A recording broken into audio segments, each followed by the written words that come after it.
Hello, my name's Chuck Snook from Kona Cranes.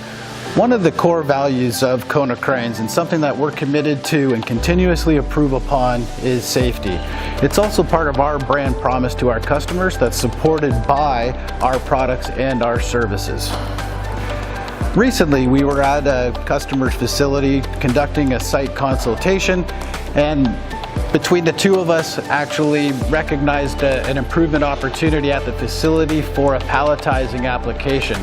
The application called for the operator to move continuously 60 to 100-pound boxes from the line onto a pallet. This was a very demanding application that resulted in a lot of fatigue to the operator, and then also a very high risk of injury. Two goals that we wanted to achieve during the consultation was to learn as much about the operation as possible in order to keep up with the increased incoming demand, and then also make it a better operator experience for the individual that was responsible for moving this material.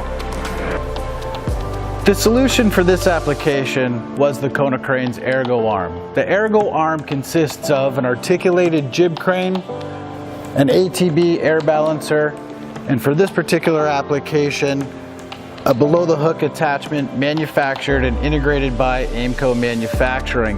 This particular one is a vacuum lifter that incorporates the latest in ergonomic design and technologies and has the appropriate safety features for this particular operation. We've tested this unit and it's going to ship out in the next couple of days. I look forward to the installation next week and the subsequent follow-up with the customer as we review the benefits realized from this improvement opportunity.